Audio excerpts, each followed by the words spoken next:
Hello, students. Welcome back to the online platform of Vedant Academy. My name is Jyoti and हमने start किया है 9th through 12th history NCERT series जिसमें हम एक video पहले ही कर चुके हैं जिसमें हमने फ्रेंच रेवोल्यूशन का कोर्स पढ़ा था कि फ्रेंच रेवोल्यूशन कैसे हुआ। इसको हमने 3 पार्ट्स में डिवाइड किया है because it is a vast topic, तो हम इसको 3 पार्ट्स में कवर अप करने वाले हैं। फर्स्ट पार्ट में हमने पढ़ा कि why people were angry, why angry and society कैसी थी। और हमने उसमें एक नया नाम भी पढ़ा कि जो फ्रेंच की सोसाइटी थी, जो फ्रेंच सोसाइटी थी आपकी, वो 3 एस्टेट्स में डिवाइडेड थी और 1789 से पहले उस सोसाइटी का एक नाम होता था ओल्ड रिजिम। तो आपको अगर ये वर्ड अभी मिलता है तो you don't have to confuse, आपको समझ जाना है कि ये प्री 1789 फ्रेंच सोसाइटी की बात कर रहे हैं। And again, I'm telling you again and again, there's no shortcut in NCERT. Every line has its own question. So आपको सब कुछ पढ़ना है, एक बार तो आपको thoroughly read करना ही करना है। So without wasting much time, let us start. The outbreak of revolution. Revolution ठीक है, लोग गुस्से में थे, लेकिन आउटब्रेक कैसे हुआ? रेवोल्यूशन कैसे आया? Louis 16 had to increase. Louis 16 कौन थे? किंग थे। किस फैमिली से बिलोंग करते थे? किस फैमिली की? क्वीन से, उनकी जो प्रिंसेस थी उनसे उनकी शादी हुई थी। और शादी होने के बाद कैसी वहां पे कंडीशंस थी कि उनको जब तिजोरी मिली थी, मतलब जो जब ये राजा बने थे तो क्या हालत थी, फाइनेंशियल क्या कंडीशन थी फ्रांस की उस टाइम पे। तो वो सब आपको पार्ट फर्स्ट में डिस्कस किया हुआ है। You can refer to that video, otherwise you have to read in your book.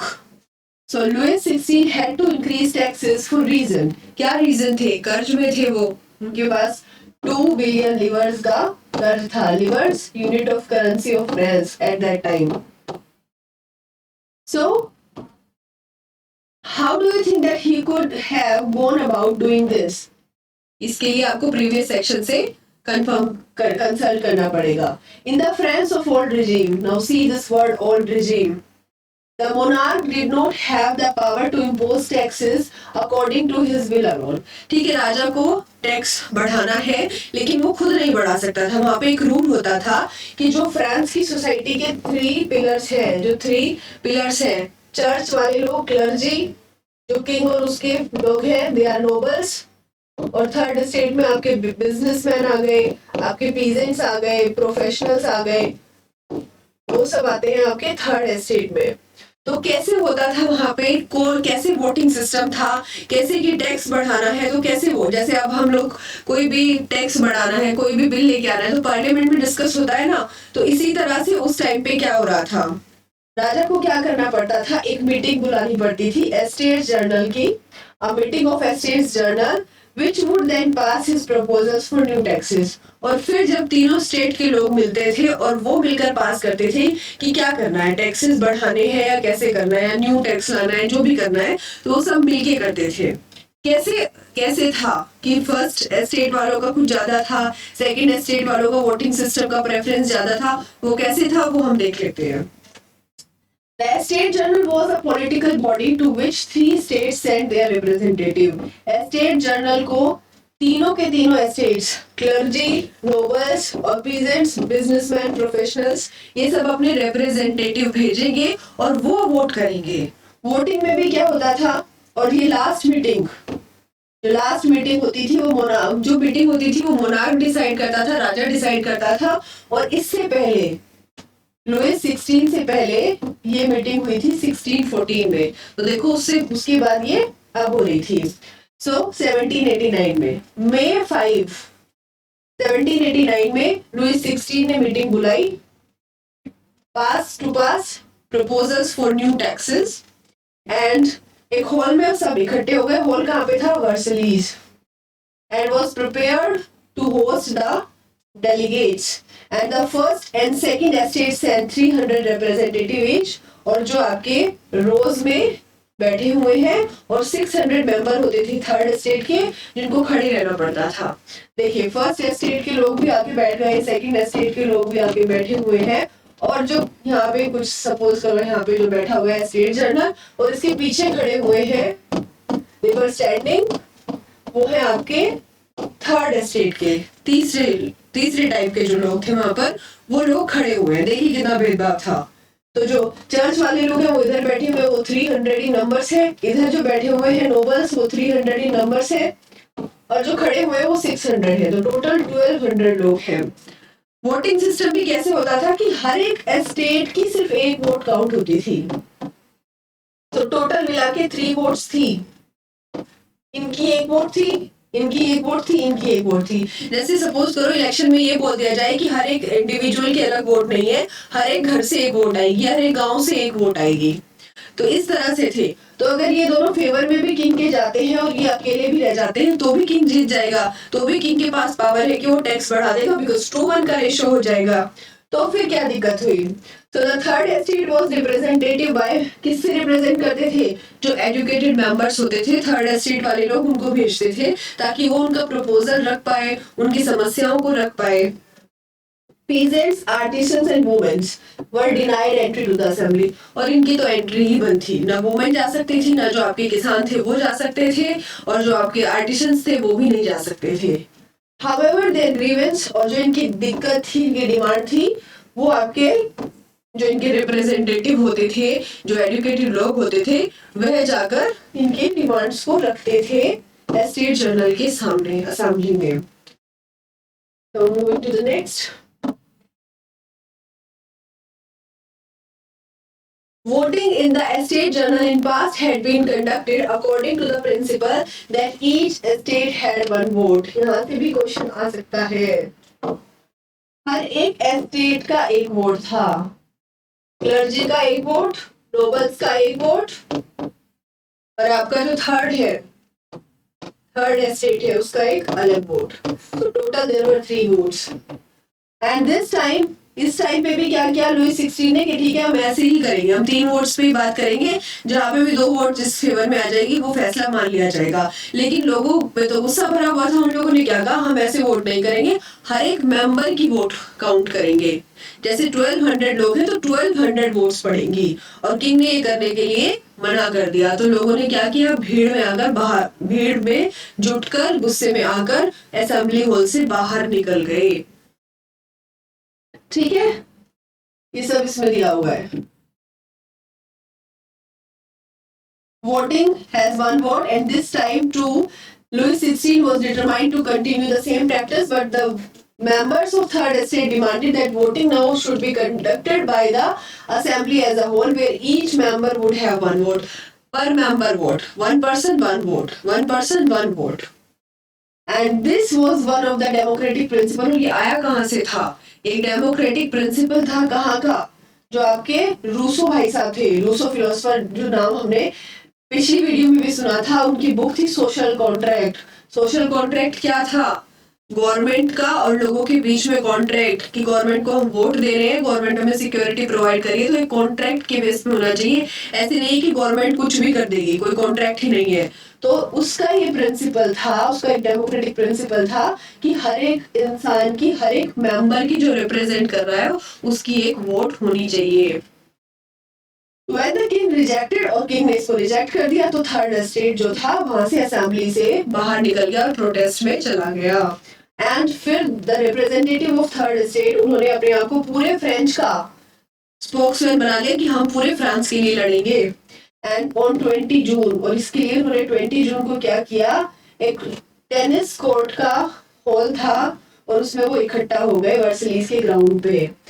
And they declared themselves a national assembly and swore not to disperse till they had drafted a constitution. और उन लोगों ने क्या किया, tennis court में इकट्ठा होने के बाद उन्होंने कहा कि हम we are national assembly of France, और जब तक कॉन्स्टिट्यूशन के ड्राफ्ट करने की मांग को नहीं ले सकते हैं तब तक हम लोग यहाँ से नहीं जाएंगे। कौन सा ग्राउंड था, ग्राउंड कहाँ पे था, कहाँ पे इकट्ठा हुए थे, नेशनल असेंबली कैसे डिक्लेयर किया, वो सब आपको इस पैराग्राफ में क्वेश्चंस मिलेंगे। ये वर्ड्स आपको याद रखने हैं। National assembly, tennis court, 20 June. And उसमें भी दे वर लेड बाय, दो लोग थे। हर एक चीज का एक, जैसे अपना एक नेता होता है या प्रोटेस्ट कर रहे हैं तो उनका एक हेड होता है, तो हेड कौन कर रहा था? Mirabeau and Abbe Sieyes. And you will be surprise to note that कि ये जो दोनों लोग थे, ये दोनों लोग थर्ड एस्टेट के लोग नहीं थे। इसमें से जो मीराबियो थे, ये नोबल थे, सेकंड एस्टेट से बिलोंग करते थे, जिनको खुद में इतना प्रिविलेज मिला हुआ था, इनको कोई टेंशन लेने की जरूरत नहीं थी, but they were fighting for third estate people. और जो एबीसीज थे, ये प्रीस्ट थे। प्रीस्ट मतलब फर्स्ट एस्टेट से बिलोंग करते थे, but still they were fighting for, वो अपने आइडियाज के थ्रू, जर्नल के थ्रू अपने आइडियाज दे रहे थे और लोगों को जागरूक कर रहे थे कि now it's the time for France to draft a constitution and to limit the power of monarch. कि अब ये टाइम आ गया है फ्रांस के लिए कि अब वो राजा की पावर्स को कम कर दे, लिमिटेड कर दे, और एक कॉन्स्टिट्यूशन मिल जाए जो गारंटी करे आपके हर एक इंसान की राइट्स की।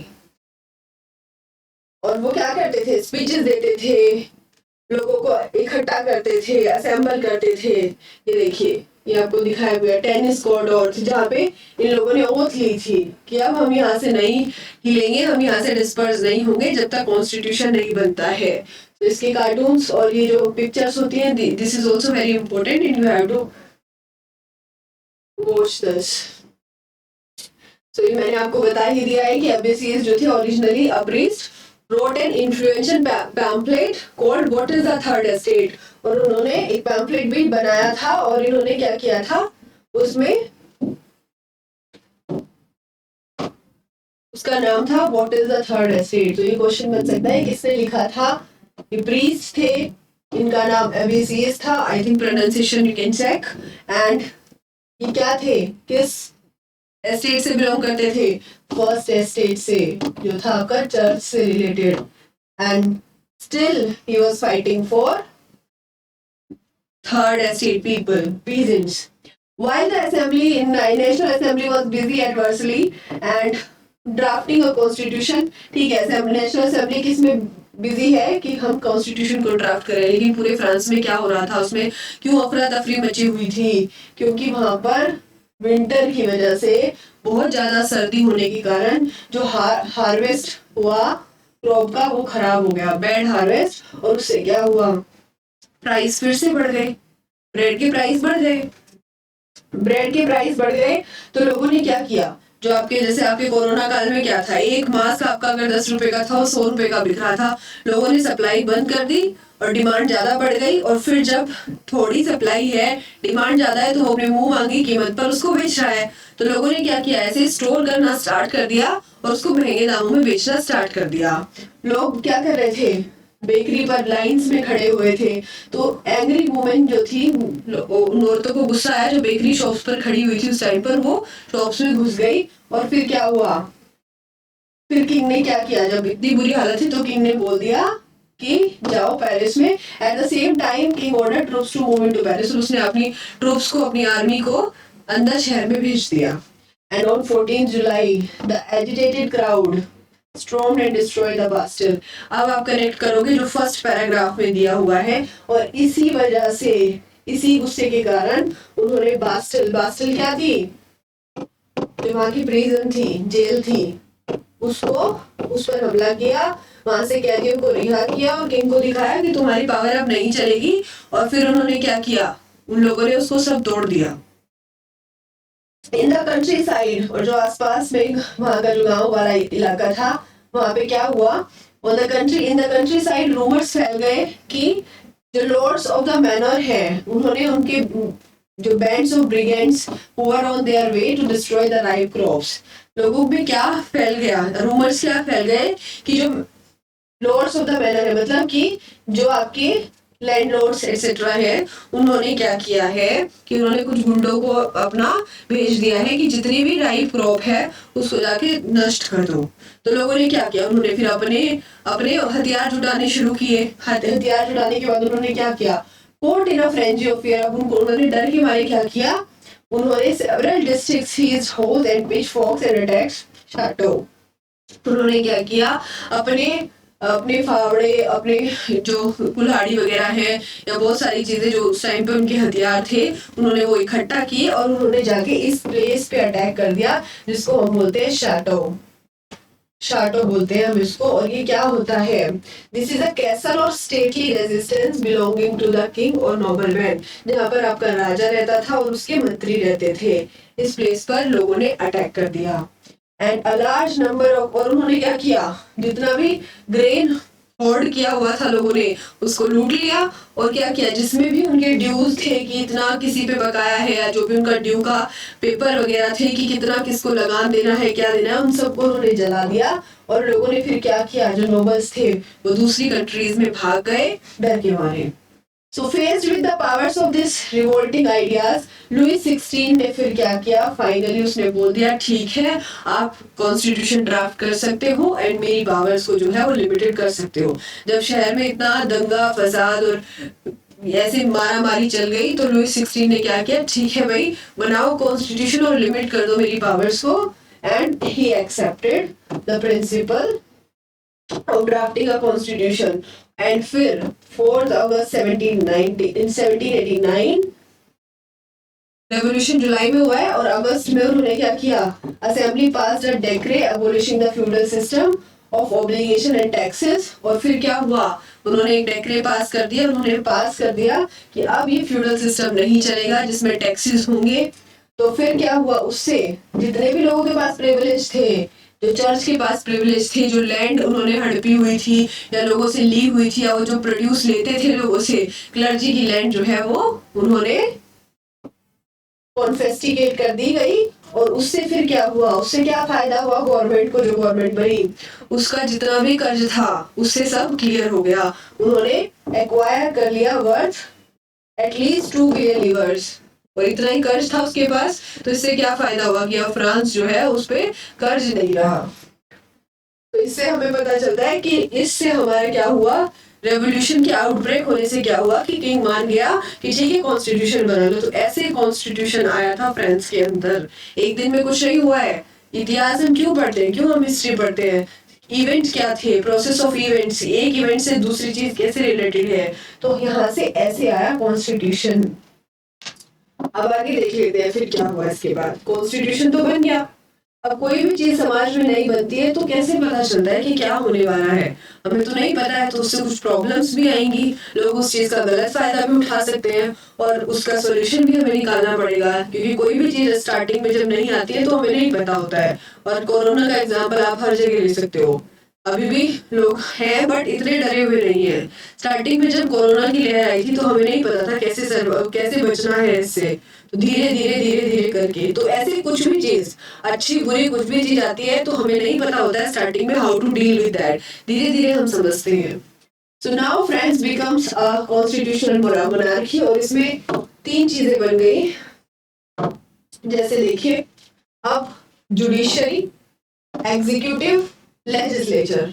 अब इसमें क्या था कि नेशनल असेंबली थी, उसके 745 मेंबर्स थे, लोग वोट करते थे। उसमें भी 2 तरह के लोग थे, एक एक्टिव सिटीजन्स जो वोट करते थे, एक पैसिव सिटीजन जिनको राइट नहीं था।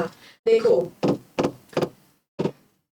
फ्रांस में कॉन्स्टिट्यूशनल मोनार्की तो बन गई कि कॉन्स्टिट्यूशन भी है और राजा भी है भी, ठीक है, लेकिन हर एक इंसान को राइट नहीं था, राइट टू वोट नहीं था, वुमेन को नहीं था, या जो किसान थे उनको नहीं था, जिनके पास अपनी लैंड नहीं थी उनको भी नहीं था। तो ये जो लोग थे ये सिर्फ 28 मिलियन में से सिर्फ 4 मिलियन लोग थे जिनके पास राइट था वोट का। सो ये वोट करते थे, इलेक्टर्स होते थे और यहाँ से असेंबली बनती थी और फिर यहाँ पे ये किंग को कंट्रोल करते थे, किंग की वीटो पावर होती थी और यही कंट्रोल करते थे, नेशनल असेंबली कंट्रोल करती थी मिनिस्टर्स को। तो जैसे आज हम लोग देखते हैं तो लेजिस्लेचर जो हमारा एमपी एमएलए होते हैं, एग्जीक्यूटिव में आपका जैसे पीएम और काउंसिल ऑफ मिनिस्टर आ गया, तो ऐसे किंग और किंग का काउंसिल ऑफ मिनिस्टर, और जुडिशरी में आपका जज आ गया जो भी वोट के थ्रू बनते थे उस टाइम पे। पैसिव सिटीजन्स क्या थे, no voting right about 3 million man, इनको कोई भी वोटिंग राइट नहीं था। and women, children and youth below 25. So या तो ये below 25 थे या women थे या children थे, तो इनको right to vote नहीं था. सिर्फ 4 मिलियन को ही राइट टू वोट था 28 मिलियन में से. तो नाउ यू कैन सी अब उसमें तो दिक्कत होनी ही होनी थी. अब 4 मिलियन और 4 मिलियन लोग बैठ के 28 मिलियन लोगों के लिए वोट कर रहे हैं, तो ऐसे थोड़ी होता है. तो धीरे धीरे फिर कैसे राइट टू वोट आया हर एक इंसान के लिए, हर एक पर्सन का अपना एक वोट हुआ, वो हम आगे चल के देखते हैं. तो अभी सिस्टम क्लर्जी, नोबल्स और पीजेंट से हटकर जो 3 स्टेट थे उन तीनों से हटके हमारा क्या बन गया, लेजिस्लेटिव, एग्जीक्यूटिव, जुडिशियरी. ठीक है, तो अब हम यहाँ तक पहुंच गए थे, इतना इम्प्रूवमेंट हो गया था. आगे फिर क्या होता है, let's see. And this was the political system under the Constitution of 1791. The Constitution of 1791 vested the power to make laws. अब जो आपकी जो नेशनल असेंबली थी वो लॉज बना सकती थी, which was indirectly elected, जो indirectly elect की जाती थी, directly elected नहीं की जाती थी. इलेक्टर्स चूज करते थे, फिर उसमें से नेशनल असेंबली के पीपल चूज होते थे. And that citizens voted for group of electors, और जो ग्रुप ऑफ इलेक्टर्स और उसके बाद फिर वो असेंबली चूज करते थे. ठीक है, जैसे आपने चूज किया, अपने MP MLA चूज किया, फिर वहां से फिर आगे के होते हैं. आप डायरेक्ट थोड़ी PM को वोट करते हो, अपने रिप्रेजेंटेटिव को करते हो. तो ऐसे ही होता था. And not all citizens had the right to vote. Only men above 25 years, those who paid taxes equal to at least 3 days of laborer wage, were given the status of active citizen. इसमें भी मैंने आपको बताया active and passive citizen थे. और active citizen कौन थे, about 25 years, those who paid taxes equal to at least 3 days of laborer's wage. जितना एक लेबरर का वेज होता है, मतलब उसकी पगार होती है, उसके इक्वल जो देता था वो थे active citizens. And that is why they were entitled to vote.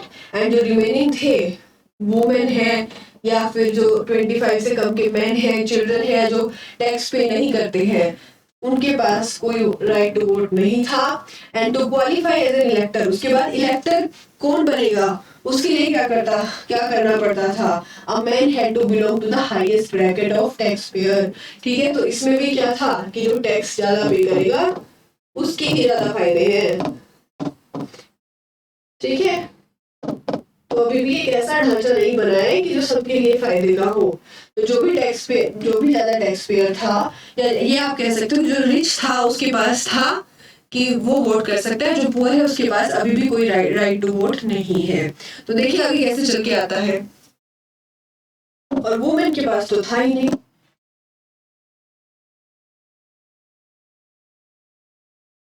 ये एक डिक्लेरेशन था पूरा, ये आप पढ़ोगे अच्छे से कि man are born and remain free and equal. ये आप सारे आपको पढ़ने हैं. These are very important. इससे हमें क्या मिला ये सब आप पढ़ोगे और इसमें से आप पता करोगे कि हमारे देश में और इस डिक्लेरेशन में क्या क्या क्या सिमिलैरिटीज है, क्या क्या डिफरेंसेस है. That you have to comment in comment section. So the constitution began with declaration of the right of man and citizen. इसमें ये नहीं था कि woman का कोई नाम नहीं था, man and citizen.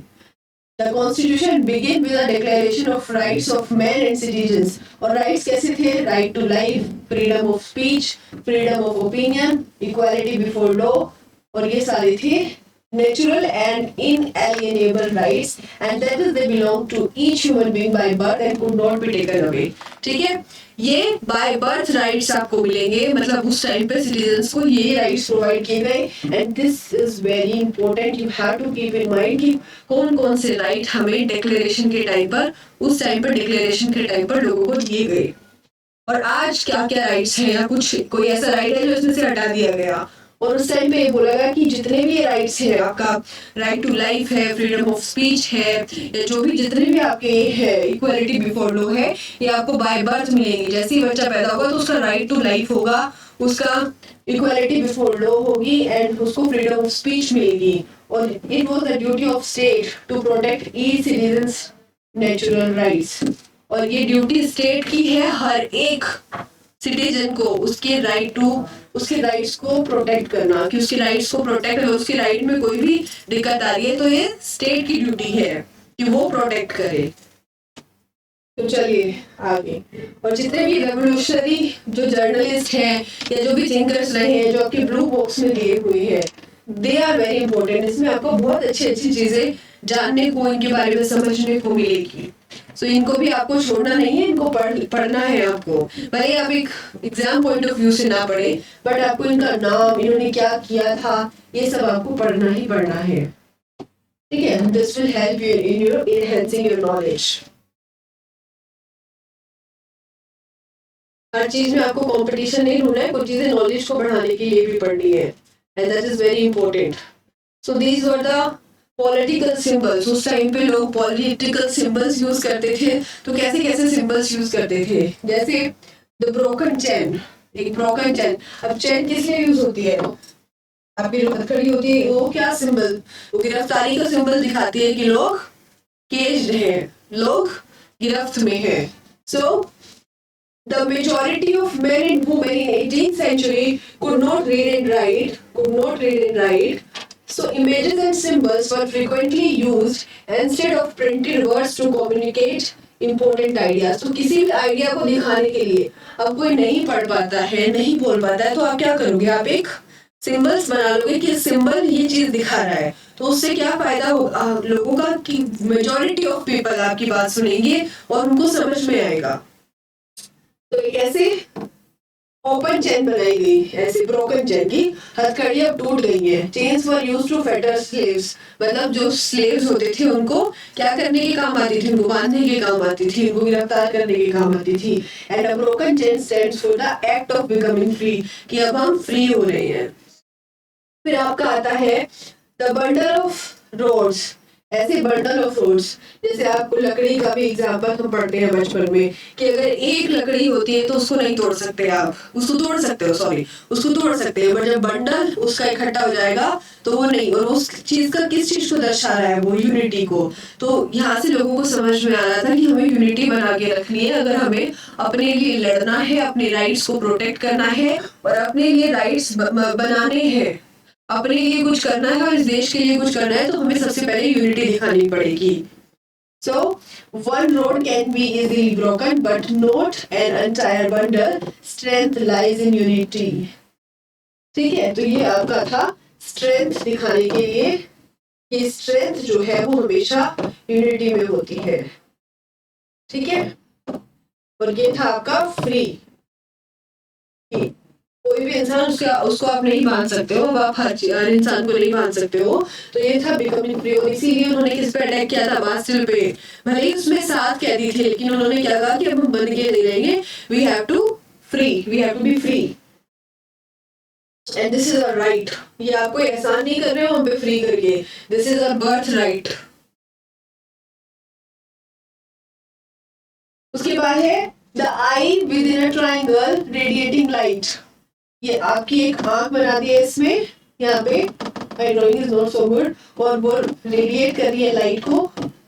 ठीक है, अपने तीनों तरफ लाइट फैला रही है। उसका क्या मतलब है, जहाँ पे जो ये आई है, ये भी क्वेश्चन आ सकता है कि आपका इस सिंबल में जो आई है वो क्या क्या क्या रिप्रेजेंट कर रही है, क्या चीज बता रही है। तो I here stands for knowledge. और नॉलेज से क्या होता है, जैसे आपका the rays of sun will drive away the clouds of ignorance, कि जो सन की जो रेज पड़ती हैं तो उससे क्या होता है कि इग्नोरेंस के बादल हट जाते हैं। तो ऐसे ही जब आप में ज्ञान होगा तो आप आसपास भी उन सब चीजों को हटा दोगे और उससे आपकी प्रकाश ही फैलेगा। ठीक है, तो ये था knowledge. This stands for knowledge, कि अगर नॉलेज आएगी तो ये जो भी बिना वजह की बातें हैं, जो भी आपका जो पुरानी चीजें चली आ रही है, वो सब चीजें हटती जाएंगी। और इससे क्या होगा आपका, इससे आपको हिम्मत मिलेगी। नॉलेज होगी तो आप अपने आइडियाज रख सकते हो। Sceptre, symbol of royal power. Sceptre was symbol of royal power. ठीक है, तो ये जो होता था, ये होता था रॉयल पावर का सिंबल। उसके बाद एक ये आपका होता था कि जो यहाँ पे जो स्नेक दिखा रखा है और वो अपनी टेल को खुद ही खा रहा है। So snake biting its tail to form a ring, एक ऐसी रिंग बनानी है जिसका कोई अंत ही नहीं है। रिंग क्या होता है, जिसका कोई एंड ही नहीं है। तो हमें क्या दिखा, इसमें क्या सिंबल है कि symbol of eternity, A ring has neither beginning और nor end. तो कोई भी रिंग है तो उसका ना ही तो कोई शुरुआत है और ना ही कोई अंत है. तो this is the symbol of eternity. आगे चल के देखते हैं वो क्या था.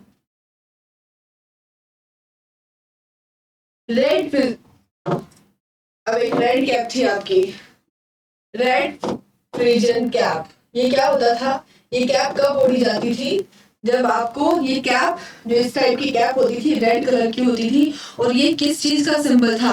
कि जो स्लेव अपॉन बिकमिंग फ्री, कि अब वो फ्री हो गया है. स्लेव, पहले वो स्लेव था और अब वो फ्री हो गया है. तो ये कैप उसको दर्शा रही है कि नाउ आई एम फ्री.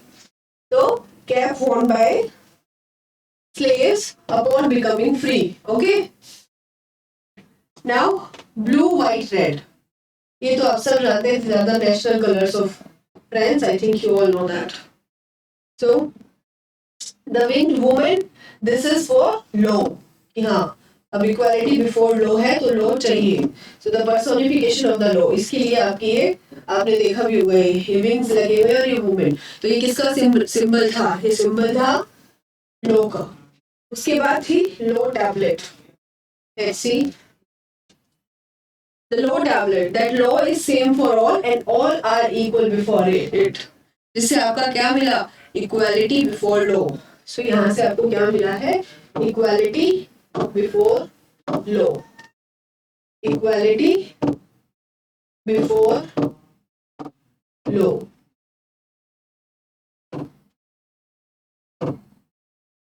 तो ये सब सिंबल्स यूज होते थे क्या दिखाने के लिए? कि अब फ्रांस जो है अपने राइट्स के लिए लड़ रहा है. तो उसमें ये नहीं है कि जो एजुकेटेड लोग हैं सिर्फ वही लड़ रहे हैं. नहीं, वो हर एक हिस्से से, हर एक तरह से लोग उसमें अपने राइट्स के लिए फाइट कर रहे हैं, प्रोटेस्ट कर रहे हैं.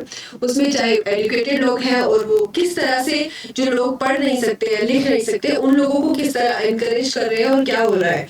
तो इस पार्ट में हमें क्या मिला? इस पार्ट में हमें मिला कि पहले फ्रेंच की सोसाइटी क्या थी. फ्रेंच सोसाइटी पहले क्या थी? 3 एस्टेट्स में बटी हुई है. 3 एस्टेट्स में बटी हुई है. ठीक है. ये दोनों प्रिविलेज है, इनको कोई टैक्स पे नहीं करना है. और ये जो है सिर्फ थर्ड एस्टेट जो आपका है, यही आपका टैक्स पे कर रहा है. उसके बाद क्या होता है? लोग प्रोटेस्ट करते हैं और प्रोटेस्ट करके बोलते हैं कि हमें कॉन्स्टिट्यूशन चाहिए. लेकिन उस टाइम पे ये लोग ये नहीं बोलते कि हमें गवर्नमेंट फॉर्म करनी है. इस कॉन्स्टिट्यूशन की डिमांड होती है कि हम एक ऐसा कॉन्स्टिट्यूशन बनाएंगे जिसमें जो किंग जो है उसकी जितनी भी पावर से उनको लिमिट कर दिया जाएगा. ठीक है. सो कॉन्स्टिट्यूशन की जो डिमांड थी वो थी किंग की पावर को लिमिट करने के लिए. तो अब फ्रांस क्या बन गया था? एक फ्रांस जो था, मोनार्क वहां पे था, मोनार्की वहां पे थी. तो कि राजा का बेटा राजा बन रहा था, अब वो क्या हो गया? अब वो बन गया कॉन्स्टिट्यूशनल मोनार्की. ठीक है, राजा तो है, कॉन्स्टिट्यूशनल मोनार्की, और उसके 3 पिलर्स बन गए. उसमें 3 पिलर्स बन गए. और जैसे आज हमारी पार्लियामेंट होती है, उस टाइम पे हम बोलते थे, उस टाइम पे ये फ्रांस में बोला जाता था नेशनल असेंबली. और इसके 3 पिलर्स बने. लेजिस्लेटिव, जिसमें आपकी नेशनल असेंबली आ गई. लेजिस्लेटिव, उसके बाद आपका एग्जीक्यूटिव आ गया. एग्जीक्यूटिव में आपका किंग आ गया. And then there was judiciary.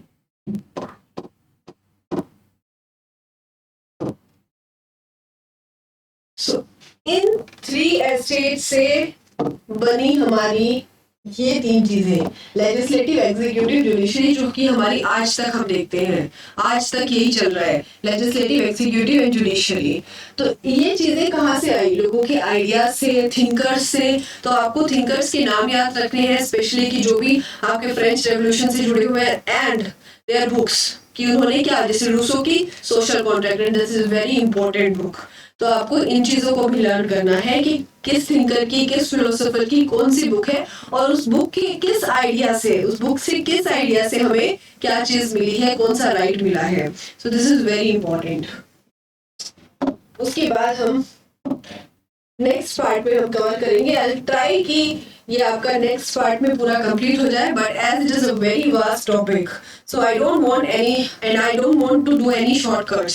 So I want कि अगर हम इसको पढ़ रहे हैं तो उसको बहुत अच्छे से हम लेकर चलें और इसकी एक एक लाइन आपकी यहाँ पे ऐसे बैठ जाए कि आपको फिर दोबारा फ्रेंच रेवोल्यूशन को पढ़ने की जरूरत ना पड़े. फिर आप अगर सिर्फ एग्जाम के टाइम पे रिवाइज करोगे, that is facts, that is dates. Facts and dates आपको लर्न करनी ही पड़ेगी, बिकॉज देयर इज नो कि आप एक बार लर्न कर लोगे और फिर आपको उसको पढ़ने की जरूरत नहीं है. ऐसा नहीं है. आपको एक बार स्टोरी समझ में आ जाए, उसके बाद फैक्ट्स एंड डेट्स आपको टाइम टू टाइम रिवाइज करना है और जितना भी आप रिवीजन करोगे उतना ही आपको लर्न हो जाएगा. तो फिर एक ऐसा टाइम भी आएगा कि आपको डेट्स और फैक्ट्स भी कंप्लीटली लर्न हो जाएंगे. बट सबसे पहले हमें वहां पर उसका बैकग्राउंड समझना है.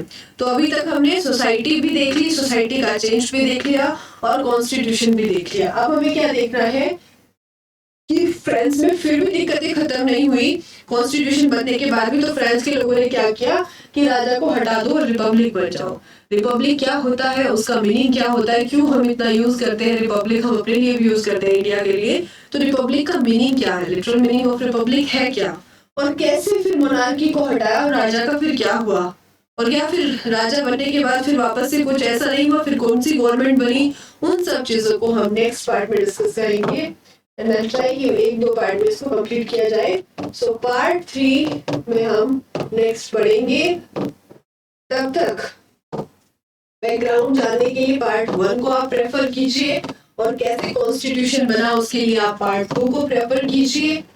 And if you want some other way, and if you want कि मैम इसमें कुछ चेंज होना चाहिए या फिर कुछ और डिस्कशन, किसी और तरह से डिस्कशन होना चाहिए, या आपको लगता है कि कोई पॉइंट या कुछ भी ऐसा चीज जो छूट गई है उसका मीनिंग आपको जानना है या किसी भी लाइन के बारे में आपको जानना है, so let me know in comment section. And this was enough for this video, and now we will meet in the part 3 in which we are going to discuss कि कैसे मोनार्की वहाँ पर खत्म हुई. So thank you students, and please let me know कि if you want any change.